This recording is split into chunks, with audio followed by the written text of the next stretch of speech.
क्यों है ये दूरियां, क्या है मजबूरियां, दिल जो पूछे क्या कहूँ।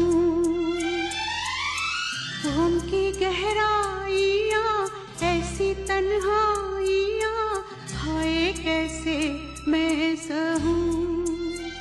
तू नहीं पास तो क्या मेरे पास है, एक ही ख्वाब है, एक ही आस है, तेरी ही यादें, तेरी ही बातें, बीते ना ये दिन, बीते ना रातें, तेरी दीवानी कब से सोई नहीं है।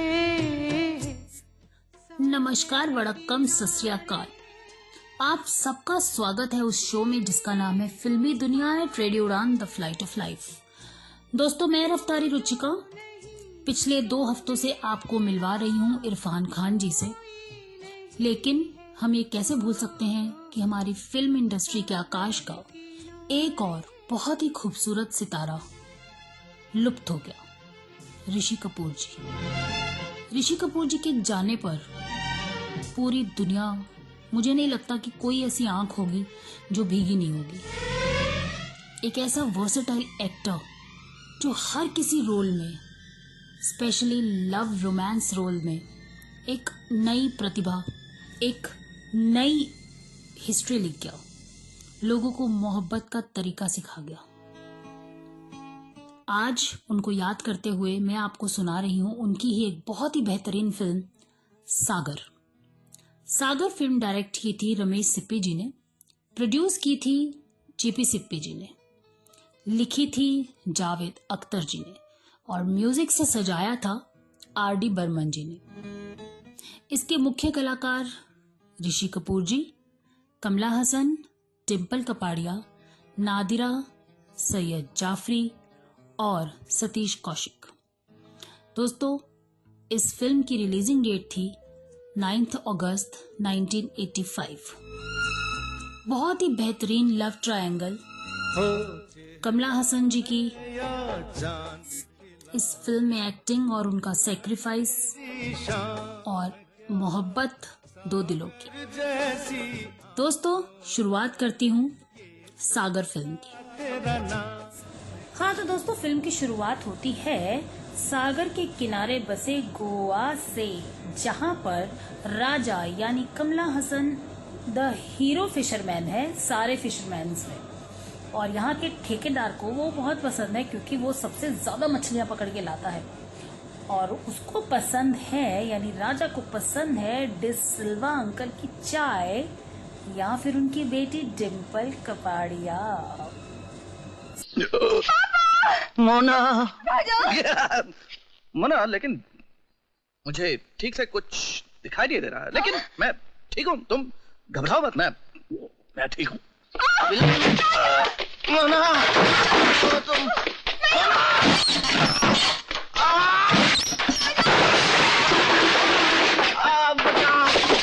मोना, मुझे मोना, पेट नहीं, संभालो।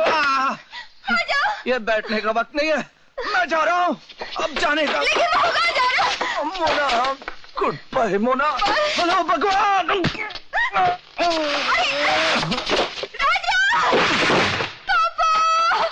क्या हुआ बेटे? राजा, राजा, क्या हुआ राजा? उठो ना राजा, कुछ बोलो ना राजा। पापा, पापा चाय में चूहे मारने का जहर था। मगर चाय में चूहे मारने का जहर क्या कर रहा था? चाय में तो चूहे जाते नहीं हैं। बात समझो ना पापा। क्या? मैं जल्दी में थी, हाँ तो? इसमें चाय मांगी तो मैंने। अच्छा, मैं समझ गया। तुम जल्दी में थी, इसने चाय मांगी तो तुमने गुस्से में आके इसको जहर दे दिया। तुमने ये क्या किया मोना? पापा मैंने इसको जहर नहीं दिया। तुम्हारे ये कहने से क्या होगा बेटी? अदालत तो सबूत चाहती है, गवाह मांगती है, और हम लोगों को गवाह यहाँ कहाँ मिलेगा? यहाँ तो कोई है भी नहीं। गवाही मैं दे दूंगा। हाँ, तुम्हारी गवाही चलेगी। ये तो ठीक है। राजा राजा ए राजा, तू बच गया। हाँ। तू बच गया राजा। हाँ, इसलिए कि जहर चाय में नहीं मेरे रुमाल में था। तो ये है दोनों की चुलबुली सी नोकझोंक। अब राजा दिल ही दिल में मोना को बहुत चाहता है, लेकिन बता नहीं पाता कि मोना उसकी सबसे प्यारी दोस्त है। उसे लगता है कि कहीं ये दोस्ती खतरे में न पड़ जाए। और दूसरी तरफ जब वो शादी में जाते हैं अपने दोस्त की, तो यहाँ पर उसे मोना का रुमाल मिलता है, जिसे वो छुपाता है अपनी मदर से।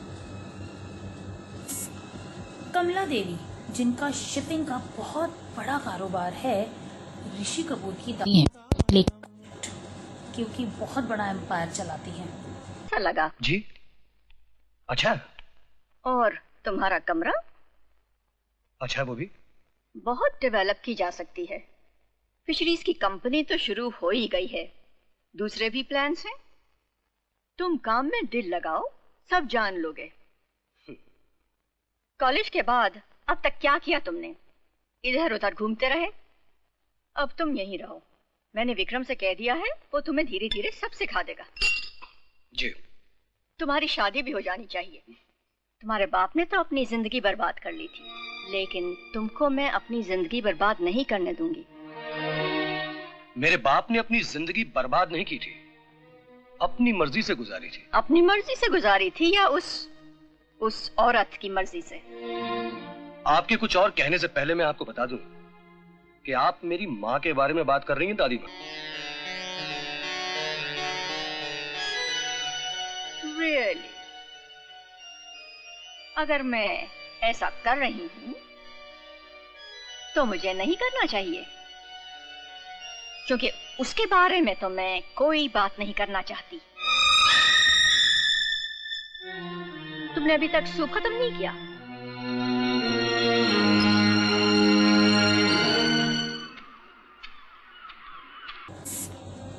ऋषि कपूर अपनी दादी से उलझ पड़ता है, क्योंकि दोनों की सोच में बहुत डिफरेंस है। अब अगले दिन सनराइज देखने के लिए ऋषि कपूर समंदर के किनारे आते हैं। तो आए तो थे समंदर देखने, लेकिन यहाँ दिखी उन्हें जल परी यानी कि मोना सुबह सुबह समंदर के किनारे इतनी खूबसूरत लग रही है इस वक्त डिम्पल कपाड़िया कि बयान नहीं कर सकते। ऋषि कपूर उन्हें देखते ही रह जाते हैं, और जब डिम्पल कपाड़िया समंदर से निकलती हैं तो ऋषि कपूर को देखती रह जाती हैं। ऑब्वियसली ऋषि कपूर इतने खूबसूरत हीरो थे। बाकी हीरोज के लिए हम कह सकते हैं कि बहुत हैंडसम है, बट ऋषि कपूर के लिए ऑलवेज ये कहते सुना है कि बहुत ही खूबसूरत हीरो है। तो डिम्पल और ऋषि एक दूसरे को देखते रह जाते हैं। दूसरी तरफ दोस्तों, कंपनी के जहाज उस तरफ निकल पड़ते हैं समंदर में जिस तरफ मछुआरों ने अपने जाल फेंके होते हैं।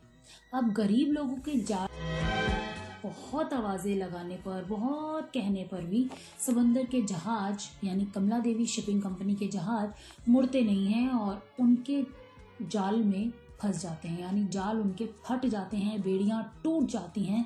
अब सब मछुआरे मिलकर कमला देवी के पास आते हैं और यहाँ मुलाकात होती है रवि से कमला हसन की। क्या बात है? ये क्या शोर हो रहा है? क्या शोर हो रहा है? मैं बताता हूँ। ये साहब देखिए, ये गांव वाले जबरदस्ती अंदर घुसना चाहते हैं। क्या चाहते हो? ऐसा क्या? तुम्हारे जहाज ने हमारे आदमी का जहाज बर्बाद कर दिया साहब, उसका पैसा चाहिए। किस बात का पैसा? हमने कहा था उसको वहां पर जाल बिछाने को। और सुनो, हम जहां से चाहेंगे अपने जहाज ले जाएंगे।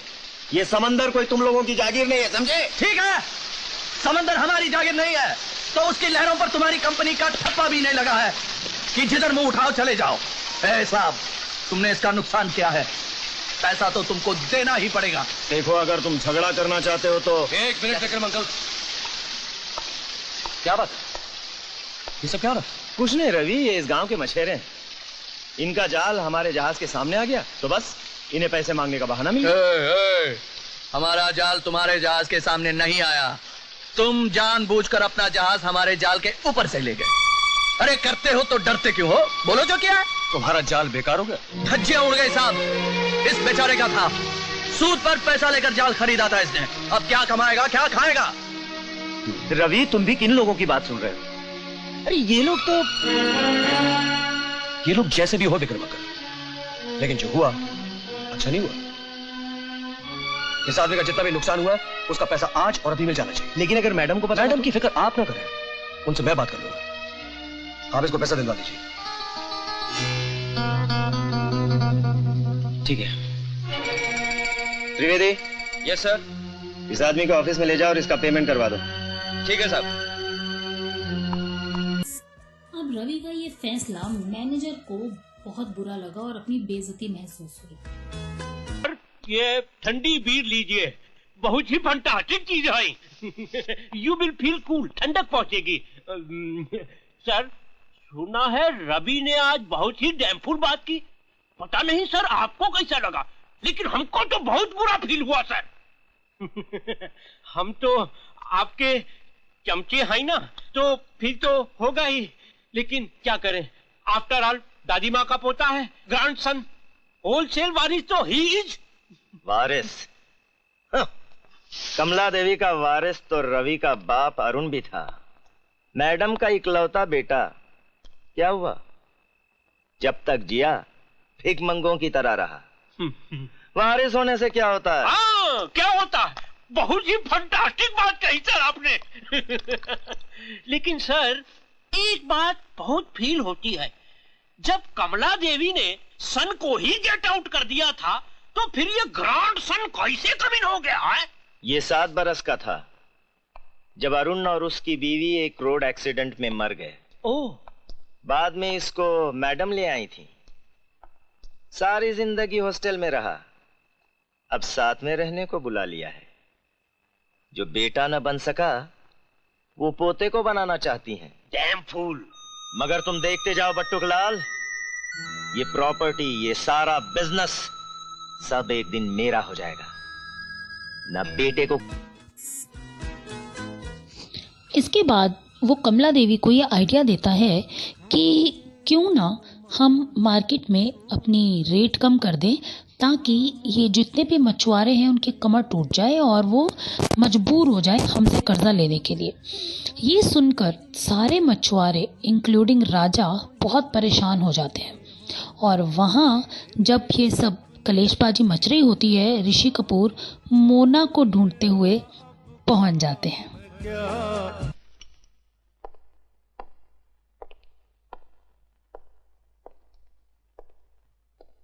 तुम्हारे लिए।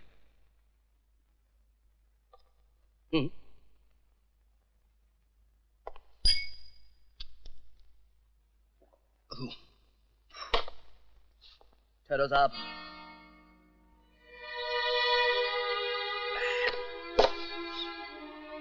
अंकल, दो और।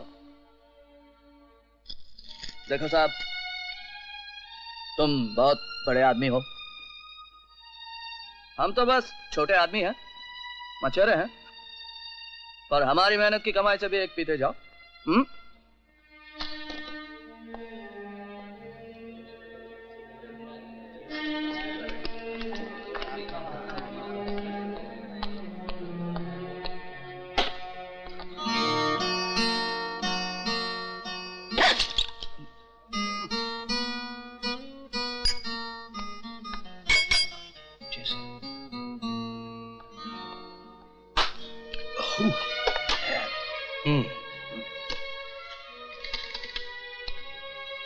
अब एक मेरी तरफ से हो जाए, क्यों?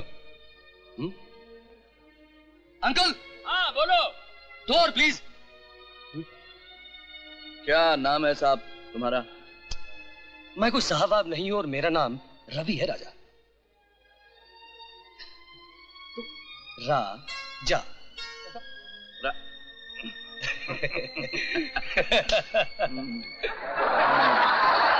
अंकल, ये कंपनी का आदमी है मगर दोस्त आदमी है। रवि हमारा मेहमान है एक और बोतल ले आओ। राजा, तुम नहीं जानते ये कंपनी तुम्हारी दुश्मन है, दुश्मन। हाँ,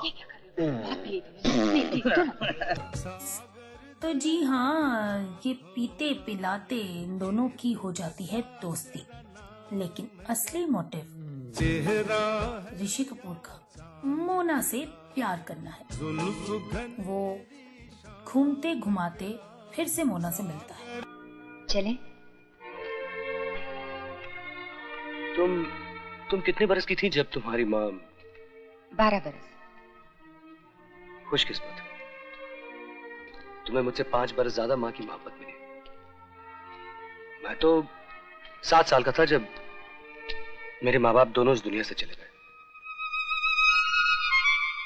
जो एक करोड़पति माँ का इकलौता बेटा था, दोनों में प्यार हो गया, शादी कर ली।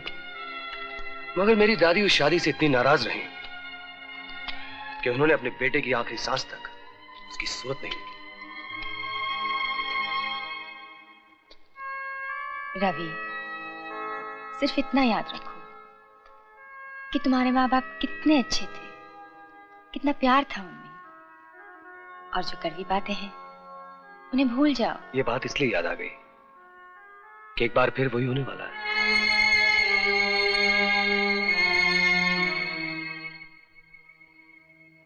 तुमने कुछ कहा नहीं मोना? क्या कहा? जो दिल चाहे। सिर्फ दिल के चाहने से क्या होता है रवि? जिंदगी की और भी तो सच्चाइयां हैं। जैसे एक सच ये है कि हम दोनों दो अलग अलग दुनियाओं के वासी हैं। मगर इन दोनों दुनियाओं में इतना फासला नहीं है जिसे हम दोनों मिलकर भी तय नहीं कर सकते। लेकिन रवि, तुम मुझे अभी जानते ही कितना हो। और हाँ, मैं तुम्हारे बारे में बहुत कुछ नहीं जानता, मगर जानना चाहता हूं, सब कुछ जानना चाहता हूं। तुम्हारी छोटी सी छोटी, मामूली सी मामूली बात, मेरा दिल चाहता कि हम दोनों साथ बैठे रहें। तुम अपने बारे में बताती रहो, मैं सुनता रहूं, तुम्हें देखता रहूं, और हो सके तो सारी जिंदगी यूं ही गुजर जाए। नहीं रवि, मैं एक गरीब लड़की हूँ, मुझे ऐसे ख्वाब मत दिखाओ। गरीब तो मैं हूं मोना, किसी के प्यार का एक भी सिक्का नहीं मेरे पास। हो सके तो अपनी मोहब्बत की दौलत में से मुझे कुछ दे दो। तुम इनकार करोगी तो मैं चला जाऊंगा, जी लूंगा किसी तरह, मगर कसम खा के कहता हूं कि जिंदगी की हर लम्हे हर पल में तुम्हारी कमी महसूस करता रहूंगा।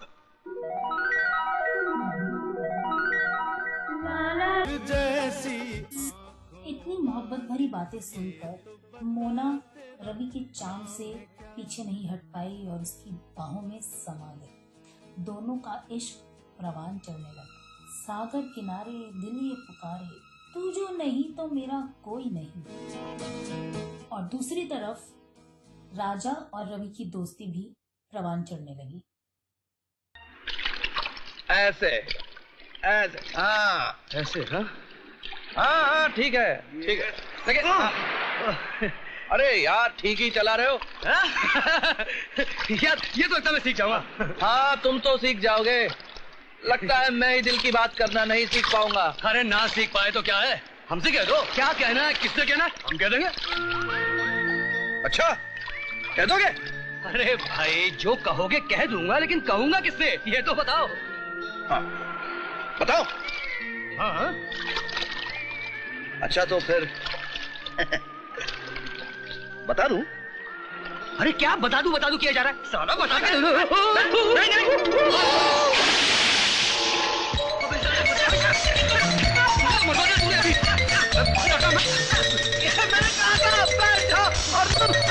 तुमने तो कहा था कि नौ चलाना बड़ा आसान का। राजा अपने दिल की बात उसे बता नहीं पाया है अब तक, और ऋषि कपूर भी अपने दिल की बात नहीं बता पाया है। और यहाँ पर वो फिर दोबारा समंदर के किनारे उस लाइट हाउस में बाबा के पास आके अपनी दिल की बात बताने लगता है, और वहाँ उसको कुछ आइडिया मिल जाता है। यहाँ से दौड़ता हुआ रवि राजा के पास आता है और उसको लेके समंदर के किनारे आ जाता है।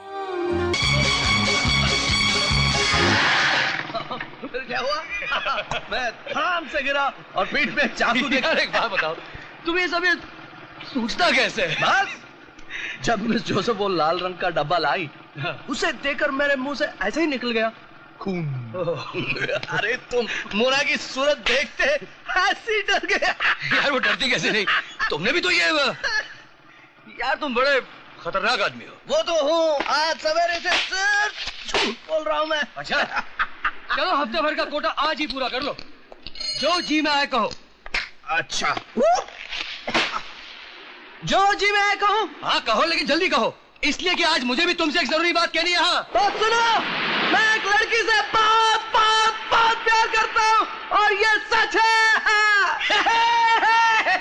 हमें कौन है वो लड़की? वो लड़की बहुत बहुत बहुत अच्छी है और वो दिन दूर नहीं जब हम दोनों की शादी हो जाएगी। ठीक है, मगर अरे लेकिन कौन है वो? उसका नाम क्या है? नाम? उसका नाम है मोना। मोना।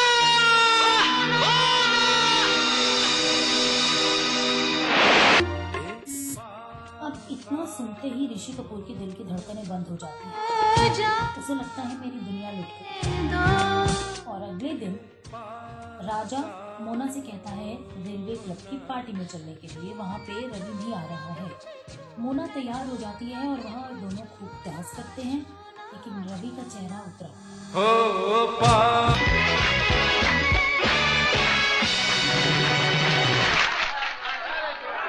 रवि, तुम यहाँ क्या कर रहे हो? हाँ, इतनी सारी लड़कियां थी वहाँ, डांस क्यों नहीं किया तुमने? बस ऐसे ही। Oh God, मैं तो थक गई। ये राजा भी, इसके पैरों पे तो जैसे पर लगे हैं, है ना? He's so good। मगर एक बात बता दूं, कोई दूसरी लड़की इसके साथ ऐसा डांस कर भी नहीं सकती। हम लोग इतना अच्छा डांस कर रहे थे, तुमने देखा ही नहीं। जितना देख सका उतना देखा, फिर बीच में दूसरे आ गए। खैर कोई बात नहीं। राजा कहाँ है? देखो ना, मुझे फ्लोर पे छोड़ के बियर पीने चला गया। पूरा पागल है। मोना, ये राजा शादी वादी क्यों नहीं कर लेता? इसलिए कि चलो जाने दो। अरे तुम कुछ पी नहीं रही? बाद में पी लूंगा, लेकिन तुमने मेरे सवाल का जवाब नहीं दिया। वो मुझसे कुछ कहे ना कहे, लेकिन मैं जानती हूँ वो सोचता है कि आज उसके पास है ही क्या, क्यों किसी से अपनी गरीबी बांटे। वो उस दिन शादी की सोचेगा जिस दिन वो कुछ बन जाए। और तुम भी समझती हो कि उस दिन से पहले राजा को शादी नहीं करनी चाहिए? नहीं, मैं ऐसा नहीं समझती, मगर उसे कौन समझाए कि आज अगर वो चाहे तो उसे अपनी मनपसंद लड़की मिल सकती है। मगर वो तो बस एक ऐसे दिन के इंतजार में बैठा है जो पता नहीं कभी आएगा भी कि नहीं। ऐसा तो नहीं होना चाहिए। हाँ, ऐसा बिल्कुल नहीं होना चाहिए। मगर क्या करें, ऐसा हो रहा है, जबकि ये नहीं होना चाहिए। क्या नहीं होना चाहिए? यही कि अंदर पार्टी चल रही है और तुम दोनों यहाँ खड़े हो। देखो रवि, तुम आए तो मुझे छोड़कर भाग आई। देखा क्या जमाना है। मैं क्या करती, तुम तो खुद। जो हो गया सो हो गया। अब चलो डांस करें। इतनी बातें होने के बावजूद रवि उसको नहीं बता पाता कि राजा उसके बारे में क्या सोचता है, लेकिन मन ही मन अब वो ये समझने लगा है कि उसको वहां से उन दोनों की जिंदगी से चले जाना चाहिए। वो राजा की सिफारिश एक बैंक मैनेजर से कर देता है कि उसको लोन इजीली दे दिया जाए, लेकिन राजा को ये ना बताया जाए कि रवि ने उसकी हेल्प की है। दूसरी तरफ वो मोना के नाम एक खत लिख देता है वहां से जाने के लिए कि मुझे तुमको भूलना होगा। मैं तुम्हें बुला तो नहीं सकता, हाँ तुमसे दूर जा सकता हूं, सो जा रहा हूं, लेकिन जहां भी जाऊं तुम्हारी याद मेरी बांह थामे हमेशा मेरे साथ चलेगी। तुम्हारे चेहरे का फूल हमेशा मेरी आंखों में खिलता रहेगा, तुम्हारे बालों की खुशबू हमेशा मेरे कंधे पर यूं ही सर झुकाए रहेगी। हो सके तो मेरी मजबूरी को मेरी बेवफाई समझ लेना, मुझे बुलाना ज्यादा आसान हो जाएगा।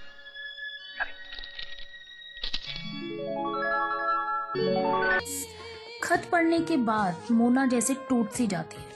ना कहीं काम करने का मन, ना कुछ खाने पीने का, सिर्फ सागर के किनारे बैठ के रवि को याद करती है। उसे याद कर रही होती है कि रवि भी वहां से गुजर रहा होता है और वो उसे खुद को संभाल नहीं पाती और उसके गले लग जाती है। शायद उससे बहुत कुछ पूछना चाहती है, शायद उसे कुछ बताना चाहती है। नहीं मोना, ये ठीक नहीं है। ये तुम्हें क्या हो गया रवि? तुमने मुझे छोड़ने का फैसला कर ही लिया है, मैं तुम्हें रोक नहीं सकती, मगर मेरा दोष क्या है ये तो पूछ सकती हो? दोष तुम्हारा नहीं है, दोष मेरा है मोना। मैं नहीं जानता था कि मैं तुम्हें तुमसे नहीं मांग रहा, किसी और से छीन रहा हूं। तुम किसकी बात कर रहे हो? मैं राजा की बात कर रहा हूं मोना। राजा? मैं नहीं जानता था कि राजा तुम्हें चाहता है और तुम भी उसे पसंद करती हो। राजा मुझे चाहता है? मैं राजा को पसंद करती हूँ? तुमने मेरी किस बात का ये मतलब निकाला रवि? मोना, जो मैं कह रहा हूं वो सब राजा ने खुद मुझसे कहा है। क्या?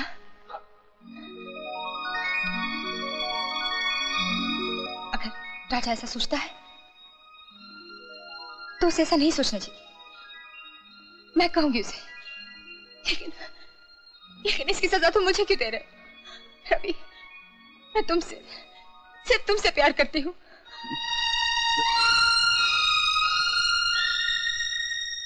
तुम भूल भी जाओ मुझे, छोड़ भी दो मुझे, कभी ना मिलो मुझसे, तभी मैं तुम्हारी रहूंगी। मैं किसी और की हो ही नहीं सकती रवि, मुझसे दूर मत जाना रवि, मैं मर जाऊंगी।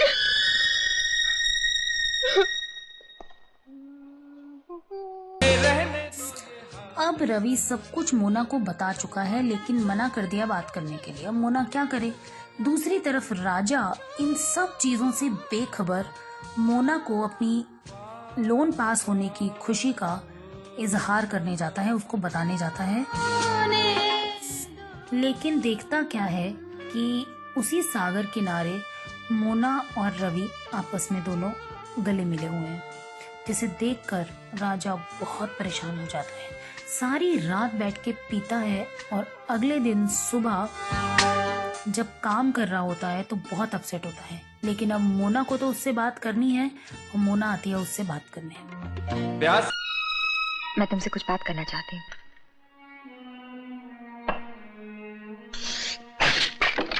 बोलो। राजा, मैं नहीं जानती जो मैं कहना चाहती हूँ, मगर ना कहो ये भी ठीक नहीं। राजा, राजा, ऐसा नहीं कि तुम मुझे अच्छे नहीं लगते, तुम तो बहुत अच्छे हो, मेरे बचपन के दोस्त हो। और अपने बचपन के दोस्त को हमेशा मैंने एक ऐसा दोस्त नहीं समझा जो हंसता रहता है, हंसाता रहता है, और तो मैं कुछ सोच ही नहीं सकती थी। लेकिन जब रवि से तुमने जो भी कहा, उसके बाद उसने मुझसे मिलना छोड़ दिया। और मिला तो मेरे बात पूछने पर उसने ये सब बताया। वो तुम्हारे रास्ते में नहीं आना चाहता था, और उसने कहा कि अगर वो पहले जानता तो वो कभी मेरे इतने करीब ना था। राजा, मैं तुम्हें कोई दुख देना नहीं चाहती। मैं तो चाहती हूँ कि तुम्हें जिंदगी की हर खुशी मिले। लेकिन तुम ही बताओ मैं क्या करूं? झूठ बोलूं तुमसे, इसलिए कि सच तो ये है कि मैं रवि से प्यार करती हूँ।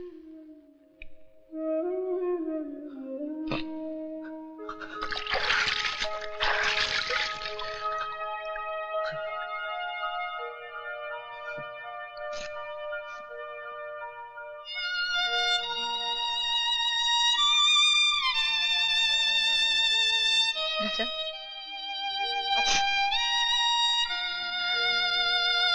हो सके तो मुझे माफ कर दे।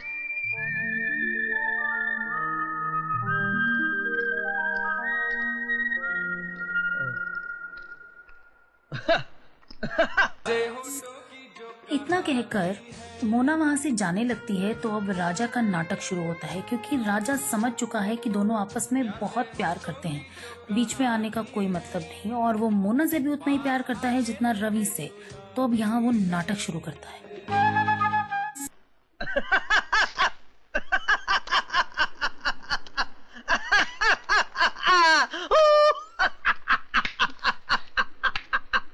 क्या हुआ?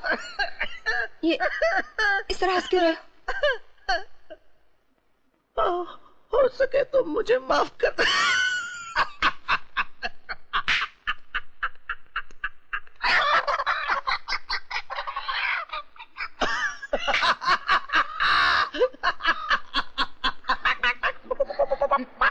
मगर बात क्या है?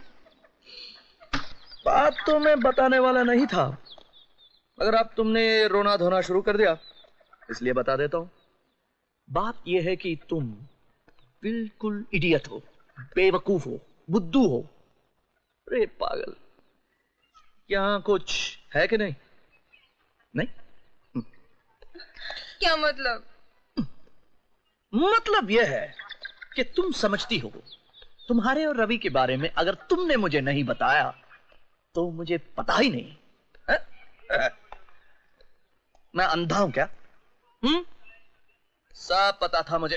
अरे मैंने कहा ठीक है, दोनों मुझे ही नहीं बता रहे, तो मैं बताता हूं इन दोनों को, ऐसे चक्कर में डाल दूंगा कि सुनो, पहले मैंने रवि को पकड़ लिया और वो बुद्धू फौरन मान गया, लेकिन मुझे डर था जब वो तुमसे कहेगा तुम समझ जाओगे। लेकिन तुम तो उससे भी बुद्धू निकली। देखा, आगे ना दोनों चक्कर में। तो ये सब मजाक था? मजाक नहीं तो और क्या। अरे तुम्ही ने तो कहा था कि मैं तुम्हारे बचपन का दोस्त हूँ, हंसता रहता हूँ, हंसाता रहता हूँ। एक छोटा सा मजाक किया और तुम रोने लगी। ऐसा भी कोई मजाक करता है राजा? तो फिर कैसा होता है मजाक? अब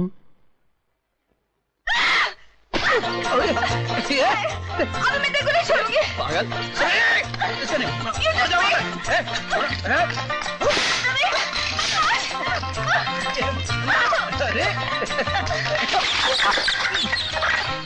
आज नहीं छोड़ूंगी।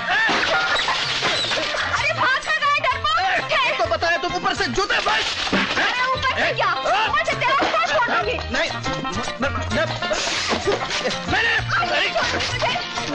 मैंने अब कहाँ जाऊँ?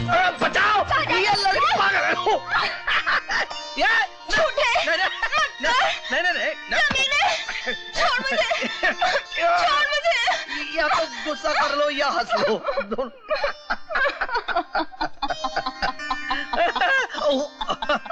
पागल लड़की। भाग कर आमो। वो तो हूँ, क्या करूं? ये लेकिन एक बात है। आओ, हाथ पकड़ो, पकड़ो।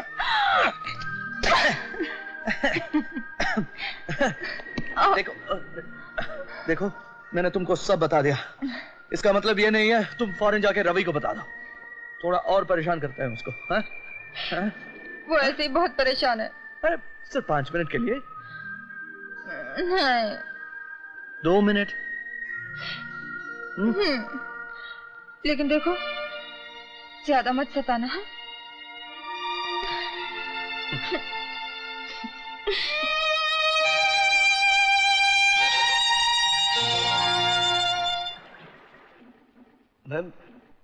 मैं समझा नहीं राजा। मैं मोना, तुम तो कह रही थी। मैं समझा था। देखो रवि, बेहतर यह है कि तुम मोना को भूल जाओ। वो तुम्हारे साथ कभी खुश नहीं रह सकेगी। मेरी बात अलग है। मोना और मैं एक ही गांव के हैं, हमारी जिंदगी एक है। और मोना, मोना, तुम ही समझाओ ना इसे। रवि, राजा ठीक ही कहता है। मैंने भी यही फैसला किया है कि मैं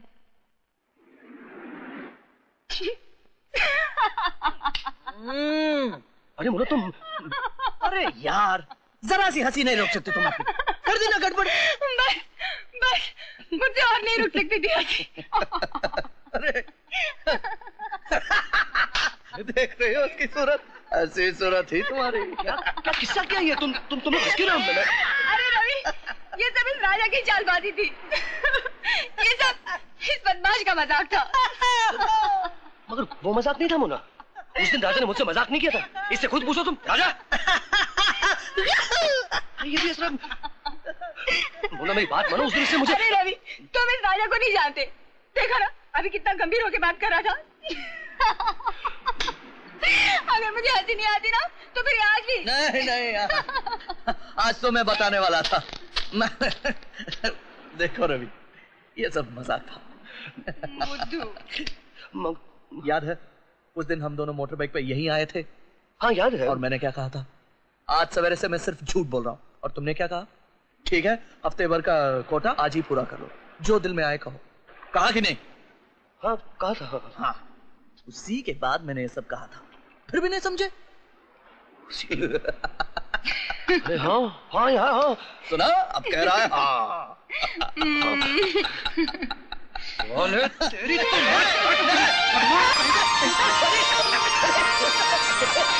तू वाकई बड़ा खतरनाक आदमी है यार। तूने तो हम दोनों को बड़े धर्म संकट में डाल दिया था ना। और क्या? दोस्त से कोई बात छुपाओगे तो यही सजा मिलेगी। अरे उस दिन मैं यही तो बात तुमसे कहने आया था। तो फिर कहा क्यों नहीं? कैसे कहता? तुम्हें अपना ये मजाक। सब ठीक होता हुआ देखकर रवि और मोना बहुत खुश हो जाते हैं और राजा उनके सामने यही नाटक करता है कि वो बहुत खुश है, लेकिन कहीं ना कहीं उसकी आंखें सब बताती रहती हैं, जिसे अब ये दोनों प्यार करने वाले देख नहीं पाते। अब मोना के पापा उससे बात करते हैं। पापा, जो पूछना चाहते हो। मैं क्या पूछना चाहता हूँ? अच्छा तुम मत पूछो, लेकिन मैं जवाब दे देती हूँ। हाँ पापा, रवि और मैं एक दूसरे को प्यार करते हैं, शादी करना चाहते हैं, और इस बारे में वो खुद तुमसे बात करना चाहता है। बेटे, तुम कैसी बच्चों जैसी बातें कर रही हो? तुमने कभी सोचा है कि वो कौन है और हम कौन हैं? वो हमसे बिल्कुल अलग लोग हैं बेटे। हम लोग गरीब हैं, हम छोटे लोग हैं। नहीं पापा, अमीरी गरीबी से लोग छोटे बड़े नहीं हो जाते। ना रवि ऐसा सोचता है और ना मैं। तुम एक बात सच बताओ, क्या रवि तुम्हें पसंद नहीं? ऐसी कोई बात नहीं बेटे, मैं तो जो तुझे पसंद वो मुझे पसंद। अब रवि मोना को अपने घर लेकर आता है, अपना घर दिखाने, और दूसरी तरफ मैनेजर रवि की ये बात उसकी दादी को बता देती है और दादी एंड टाइम पे वहां पहुंच जाती है, क्योंकि वो बट ऑब्वियसली इन दोनों के प्यार के खिलाफ है। वो एक्चुअली हर गरीब के खिलाफ है। दादी माँ, आप जब कहें मैं मोना को ले आऊं आपसे मिलाने के लिए। नहीं, इसकी कोई जरूरत नहीं है। मैंने उसे देख लिया है, उसके बारे में तुमसे सुन लिया है। अब उससे मेरा मिलना जरूरी नहीं है। मगर दादी माँ, एक बार अगर तुम मोना के बाप से कहना कि मुझसे आके मिल ले। यही चाहते थे ना तुम? ठीक है, उसे मेरे पास भेज दो। कल सुबह 10:30 बजे। अपनी दादी माँ के मुंह से ये बात सुनकर रवि बहुत खुश हो जाता है और अगले दिन डिसिल्वा को कहते हैं कि उनसे मिलने जाएं। तुम उस लड़की के बाप हो। रवि, तुम्हें क्या लगता है वो लोग इस वक्त बात कर रहे होंगे? हो का क्या मतलब है? या बात कर रहे होंगे या नहीं कर रहे होंगे? कर रहे होंगे बाबा। इसे धक्के मार के गेट से बाहर निकाल दो। छोड़ दो। तुम ये पैसों की खोज किसी और पर जमाना। मेरी बेटी तो थूकेगी भी नहीं तेरे पैसे पे। मेरी बेटी की बात करती है। अरे हम गरीब हुए तो क्या हुआ? तुझ जैसों से तो कहीं अच्छे हैं, कहीं अच्छे हैं तुझ जैसों से।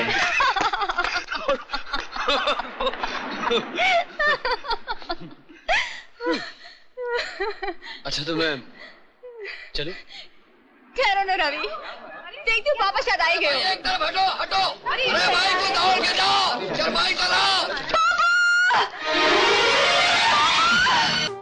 इतनी बेइज्जती के बाद जब वो घर आते हैं तो बेहोश होते हैं, जिसकी वजह से रवि अपनी दादी माँ से बहुत ज्यादा नाराज हो जाता है। क्या समझते हैं आप अपने आप को? कौन है आप? आप में कोई तहजीब, कोई शराफत है कि नहीं है?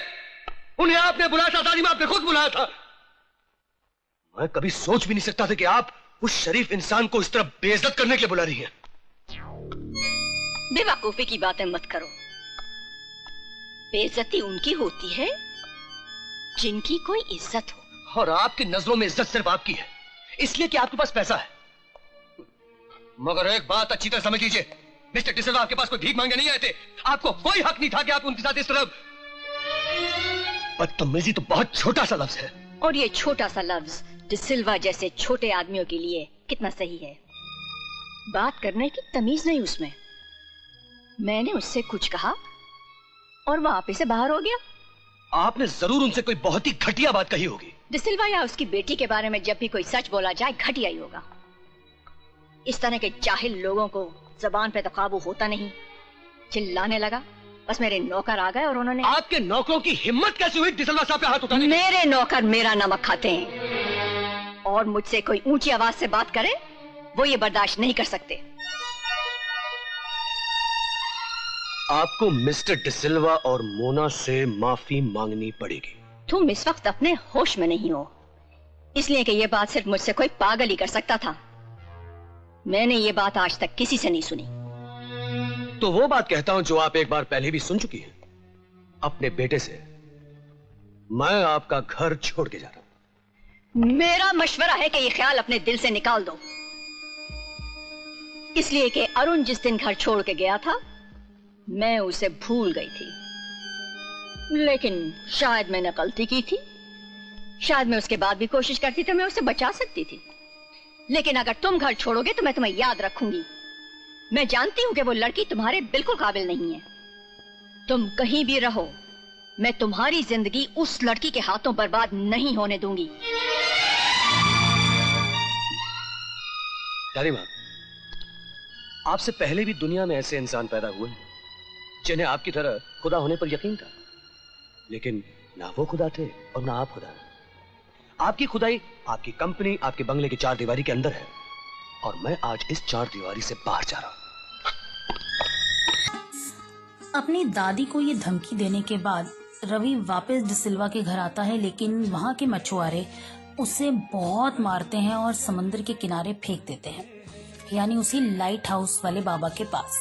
दूसरी तरफ अब कमला देवी ये फैसला करती हैं कि जितने भी मछुआरों की हुंडियां, उनकी नाव जिस जिस के भी पास कर्जे में रखी हैं, वो सब उन लालाओं से खरीद लो। ये सब पुलिस क्यों आई है?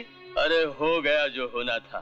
गांव में कोई मछेरा नहीं जिसके पास एक भी नाव बची हो। सब पर कोर्ट का ऑर्डर आ गया है। अरे अंधेर है क्या? मैं अपनी नाव नहीं ले जाने दूंगा। तेरा भी नाम पुकारा है। क्या? बाबू साहब, मैं अपनी नाव नहीं दूंगा।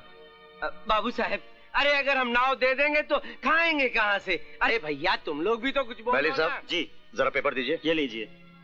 क्या नाम है तुम्हारा? सुर्किया। ये दस्तखत तुम्हारे हैं? जी हाँ। सुर्खिया, तुम पर लाला युद्धराज का उधार बाकी है। 4 महीने से तुमने सूद भी अदा नहीं किया है और इसमें साफ लिखा है कि वो जब चाहे तुम्हारी नाव ले सकता है। इतना सब सुनने के बाद सब लोग मैनेजर के पास जाते हैं और मैनेजर उन्हें सलाह देता है कि अब कमला देवी को सिर्फ मोना रोक सकती है। मोना से कहो जाके उनसे मिले। और मोना यहाँ सबकी रिक्वेस्ट लेकर रवि की दादी से मिलने आती है। अगर तुम चाहती हो कि मैं उन्हें जिंदा रहने दूं, तो तुम्हें मुझे यकीन दिलाना होगा कि इस पल के बाद तुम्हारा रवि से कोई संबंध नहीं रहेगा। ये क्या कह रही हैं आप? ऐसा मत कहिए प्लीज, मेरी बात अब सुनिए। तुम मेरा वक्त बर्बाद कर रही हो। आप मेरी जिंदगी बर्बाद कर रही हैं। इसका कोई ख्याल नहीं आपको? और तुम्हारी वजह से सारी गांव की जिंदगी बर्बाद हो जाएगी, इसका ख्याल है तुमको? तो फिर क्या करूं मैं तुम्हें 7 दिन दे सकती हूँ, किसी और से शादी कर लो जी? ताकि रवि को यकीन हो जाए कि तुम हमेशा के लिए उसकी जिंदगी से जा चुकी हो। नहीं, ये नहीं हो सकता। ये नहीं हुआ तो 7 दिन बाद गांव का हर आदमी बेघर और बेरोजगार होगा और उसकी जिम्मेदार मैं नहीं, तुम होगी। दादी ने मोना को ये धमकी दे दी। मोना बहुत रोती हुई वहाँ से आ जाती है। ये सारी बात पूरे गांव में फैल जाती है और लाइट हाउस वाले बाबा रवि को बता देते हैं। अब एक धमकी दादी ने दी, एक धमकी दादी का पोता देगा दादी को, यानी कि रवि। मान गए दादी माँ, मान गए। मेरी जिंदगी में वही होगा जो आप चाहेंगे, और जो आप नहीं चाहेंगे वो नहीं होगा। आप नहीं चाहेंगे तो मैं मोना से नहीं मिल सकूंगा। मेरी जिंदगी पूरी तरह आपके कब्जे में थी, है और रहेगी दादी माँ। अगर तुम वापस आ जाओ तो मैं तुम्हारी जिंदगी वापस तुम्हें सौंप दूंगी। नहीं नहीं नहीं दादी माँ, मैं यहाँ वापस आने के लिए नहीं आया हूँ। मैं तो सिर्फ इतना कहने आया था कि मेरी जिंदगी आपके हाथों में होगी, मगर मेरी मौत मेरे हाथों में है। मैं मानता हूं कि मोना की शादी हो जाएगी, मगर वो दिन मेरी जिंदगी का आखिरी दिन होगा। अगर मेरी जिंदगी आपके इन हाथों में है तो मोना की शादी के दिन आपके दोनों हाथ खाली होंगे। जैसे ही रवि ये धमकी देके निकलता है, दादी ऐसे कुर्सी पे बैठती है जैसे बेजान लाश हो, क्योंकि अपने बेटे को भी इसी जिद के कारण वो खो चुकी थी। तब तो वो हारी नहीं, लेकिन अब पोते के इस जिद के आगे शायद वो हारने लगी है। दूसरी तरफ राजा, जो बाहर गया हुआ था, जिसे कुछ नहीं पता, डिसिल्वा उसे सब कुछ बता देता है और वो आता है मोना के पास। तुमने रवि के बारे में सोचा? उसने तुम्हारे लिए सारी दुनिया से दुश्मनी ले ली और तुम इतनी जल्दी हार मान गई। मैं हार नहीं मान गई राजा, मगर तुम्हें पता मैं क्या करूं?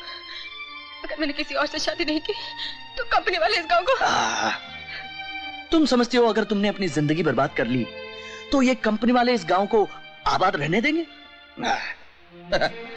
अरे अगर वो इस गांव को बर्बाद कर सकते हैं तो तुम अपने आप को मिटा भी लो तो भी आज नहीं तो कल वो इस गांव को छोड़ेंगे नहीं, मगर हम लड़ेंगे और ये लड़ाई तो चलती रहेगी।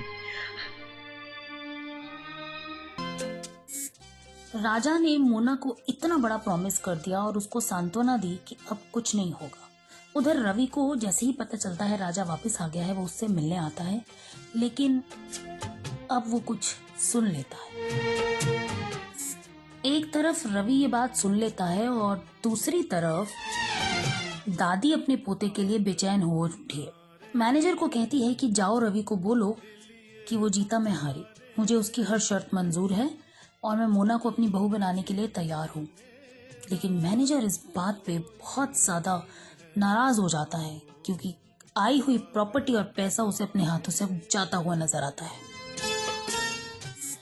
अब वो प्लान करता है राजा को मारने का और दूसरी तरफ रवि को भी मारने का, ताकि उसकी जायदाद और पैसा सब उसे खुद मिल जाए। राजा मोना को लेकर रवि के पास जाने लगता है कि मैनेजर के गुंडे उसको रोकते हैं और दूसरी तरफ वो अपने गुंडों को भेजता है लाइट हाउस, जहां रवि इंतजार कर रहा है और रवि को मारपीट शुरू कर देते हैं। विक्रम? हाँ रवि, मैं इतने हैरान क्यों हो? नहीं, मैं हैरान नहीं हूं विक्रम अंकल।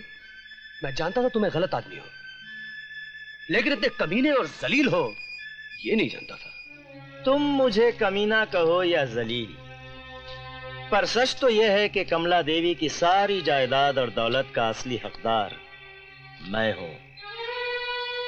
मगर वो जिद्दी बुढ़िया अपनी सारी दौलत तुम्हारे हवाले करना चाहती है क्योंकि तुम उसका अपना खून हो। रवि, ये लोग तुम्हें क्यों मार डालना चाहते हैं? मत मारिए इसे। बड़े खुशकिस्मत हो रवि, बिना कहे तुम्हारी आखिरी ख्वाहिश भी पूरी हो गई। हाँ। अब जैसे ही विक्रम यानी मैनेजर रवि को गोली मारने लगता है, राजा वहां आ जाता है और उनको बचा लेता है और अब वो रवि को कहता है कि मोना के साथ वहां से भाग जाए, लेकिन रवि नहीं भागता। हाँ, मैं जा रहा हूं, मगर अकेले। रवि? आज दोपहर में तुम्हारे घर गया था और मैंने तुम्हारी और मिस जोसेफ की बात सुन ली।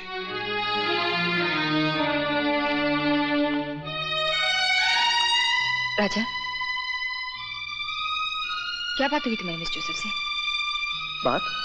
कुछ नहीं, बात सिर्फ इतनी है कि तुम दोनों एक दूसरे से प्यार करते हो। लेकिन एक बात और भी है मोना, जो अगर जानकर मैं तुमसे छुपाऊंगा तो बेईमानी करूंगा। मोना, राजा तुमसे प्यार करता है, मुझसे बहुत पहले से और शायद मुझसे कहीं ज्यादा। नहीं, ये झूठ है मोना, ये झूठ है। ये सच है मोना, यही सच है। मोना, हम अपनी खुशियों में खोए रहे और राजा का गम हमने कभी नहीं जाना। हम हंसते रहे, राजा हमारे साथ हंसता रहा। हमने कभी नहीं देखा कि इसकी एक एक हंसी आंसू के कितने सागर पार करके आ रही है। मोना, राजा की सारी उम्मीद, आरजू, जिंदगी तुम हो, सिर्फ तुम हो। हाँ। लेकिन देखो देखो, आज भी अपने हाथों अपनी जिंदगी मुझे सौंप रहा है। नहीं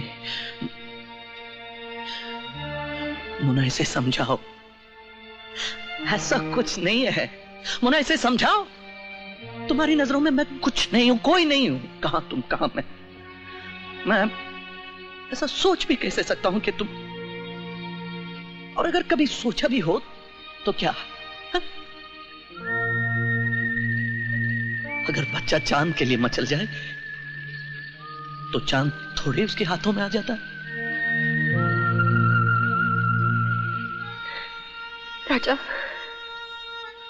किसी इंसान को इतना भी अच्छा नहीं होना चाहिए कि दूसरों को अपने आप पे शर्माने लगे। अभी ये बात कर रहे होते हैं कि एक गोली चलती है, दूसरी गोली चलती है और सीधा राजा को लग जाती है और राजा को गोली लगते देखकर रवि इतना पागल हो जाता है कि विक्रम को मार देता है। चलो ना। राजा, राजा, मेरी बात सुन। अरे नहीं, नहीं, जो फैसला जिंदगी नहीं कर पा रही थी, मौत ने कर दिया। नहीं राजा, नहीं। तुम्हें कुछ नहीं होगा राजा, तुम्हें कुछ नहीं होगा। राजा,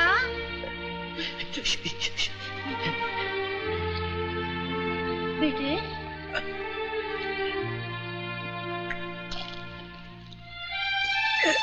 मिस जोसेफ। राजा, ये क्या हो गया तुझे? क्या हो गया? जोसेफ, क्या हो गया?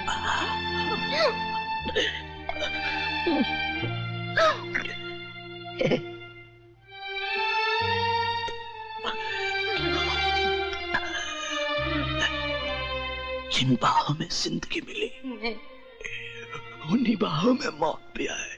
और क्या चाहिए मिस जोसेफ? मेरे बच्चे, ऐसा मत कहो, ऐसा मत कहो मेरे बेटे, ऐसा मत कहो मेरे बच्चे। मिस जोसेफ, गांव वालों को समझाना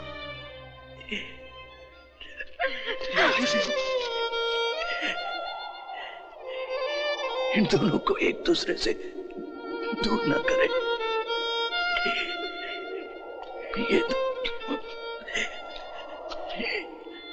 ये दोनों एक दूसरे से बहुत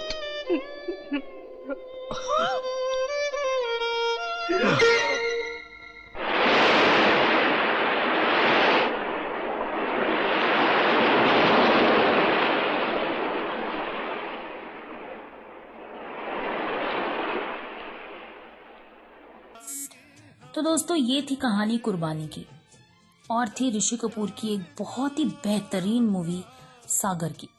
मैंने आपको सुनाई ऋषि कपूर की आज एक बहुत ही लव स्टोरी, यानी बहुत ही प्यारी कहानी, जो एक्चुअल में एक ट्रायंगल था कमला हसन, ऋषि कपूर और डिम्पल कपाड़िया के बीच में। इस कहानी के बाद ऋषि कपूर और डिम्पल कपाड़िया की जोड़ी सुपर हिट हो गई थी और डिम्पल कपाड़िया ने अपना करियर फिर से शुरू कर दिया था। और दोस्तों, ऋषि कपूर जी के जाने के बाद हम उनको याद करेंगे अगले हफ्ते।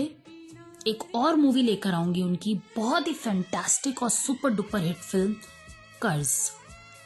उसी शो में जिसका नाम है फिल्मी दुनिया एट रेडियो उड़ान द फ्लाइट ऑफ लाइफ, मैं रफ्तारी रुचिका आपको मिलवाती हूँ उन सारे कलाकारों से जिनको हम कभी शायद भूल जाते हैं या बहुत टाइम बाद याद करते हैं, लेकिन जो हमें छोड़ के चले गए उन्हें याद करना बहुत ही दुखदायक होता है, लेकिन याद तो करते हैं प्यार से। तो चलिए अगले हफ्ते फिर याद करेंगे ऋषि कपूर को कर्ज फिल्म के साथ। तब तक stay tuned, stay home and stay healthy. Bye bye.